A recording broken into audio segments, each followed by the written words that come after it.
Kamusta mga kabiyahe? Ako si ABBY at maligayang pagdating sa ating bagong vlog. Ngayon, samahan niyo ako sa isang kakaibang paglalakbay sa isang magandang lugar sa Pilipinas, ang Bohol!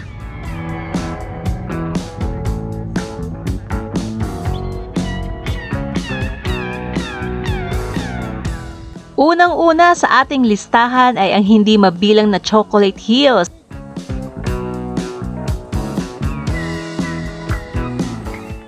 Totoo nga ang sabi-sabi or ang sabi-sabi, ito ay tulad ng mga piraso ng chocolate o tsokolate na nakaayos sa mga burol. Sa bawat tingin, mas lalo kang mai-inlove sa kagandahan ng kalikasan o iba din.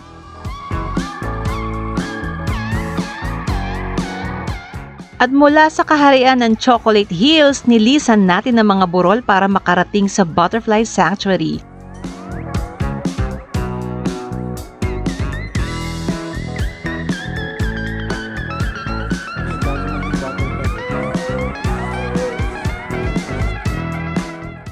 Ang lugar na ito ay puno ng kulay at aliw. Dito masusubukan natin ang ating kakayahang humawak ng mga maliliit na paru-paro at makakita ng mga espesyal na klase ng mga ito.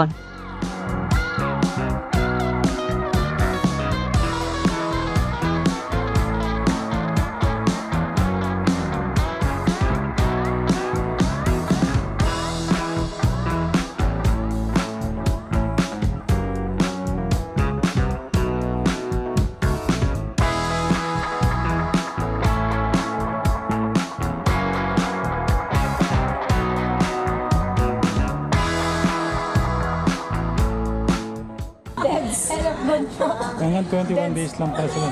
Ganun? Yes, buhay na 2 to 3 weeks lang.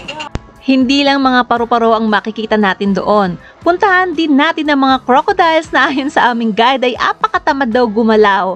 May attitude yarn?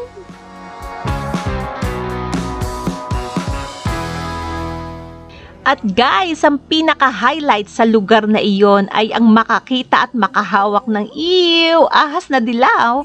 At kahit favorite ko ang kulay dilaw, sa totoo lang, abot langit ang takot kong hawakan ito. Promise! But for the vlog, kinaya ko. Achieve ika nga! Favorite color ko to, pero it's a no-no. Smile ma'am, smile in the name of Facebook Dali mo and Instagram. para sa vlog. Okay na. Madali ma'am,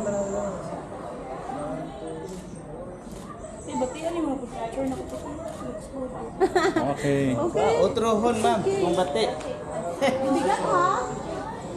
Ready ba yan? At para masulit ang araw, hindi pwedeng mawala ang ating pagbisita sa Tarsier Sanctuary. Ang mga tarsier na ito ay mga maliliit na talaga namang apaka-cute na nilalang na mas maliit pa sa kamoo natin. Pero ingat lang tayo sa pagsulap sa kanila mahina kasi ang mga ito sa ingay. Shhh! Magbulungan lang tayo!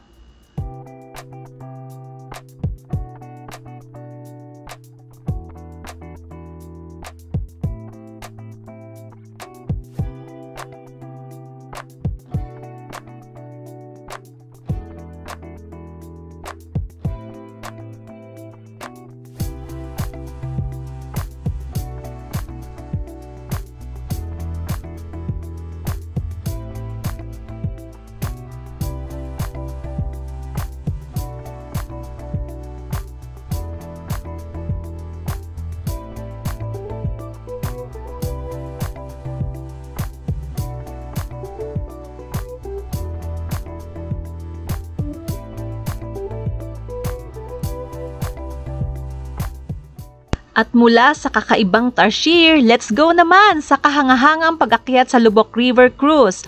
Sa pagdaan sa malinaw na ilog, mayroon tayong masisilayan na mga puno't halaman na nakadapos sa tabi ng tubig. Ang lalim Tagalog yarn! Syempre, kasama din dito ang pagkaing Pinoy na panalo sa lasa. Busog-lusog talaga!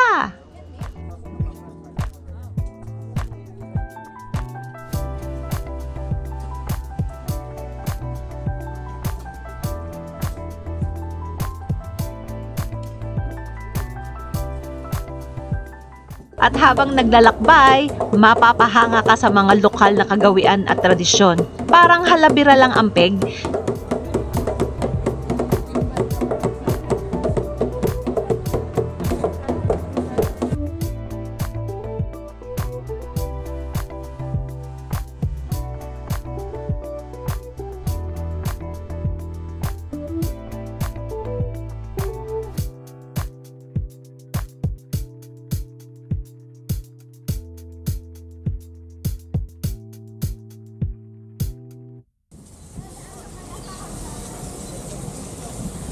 called Baclayon Church.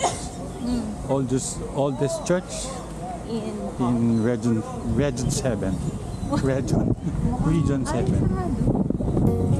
Alright, next on our list is ang Baclayon Church. Matatagpuan dito ang isa sa mga pinakamatandang simbahan sa Pilipinas. Makikita mo sa bawat pader ang naglalakihang simbolo o sumisimbolo ng pananampalataya ng mga Pilipino. In fairness, sobrang tagal na ito kaya mapapansin na halos bakas na ito sa kalumaan, pero sadya namang napakatibay.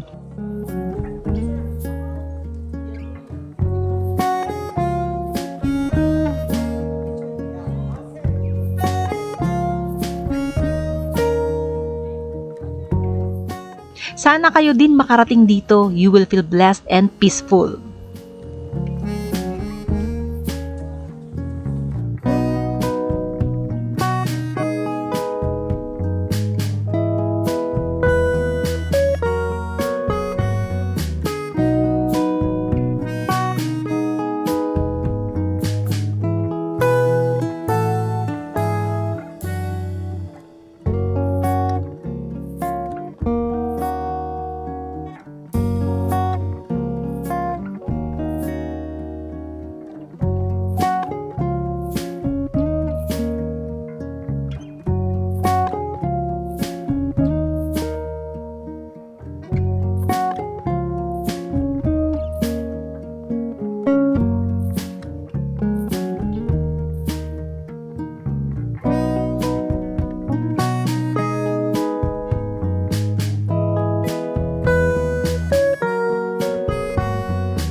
And last but not the least, hindi pwedeng mawala ang pagbisita natin sa Blood Compact Shrine.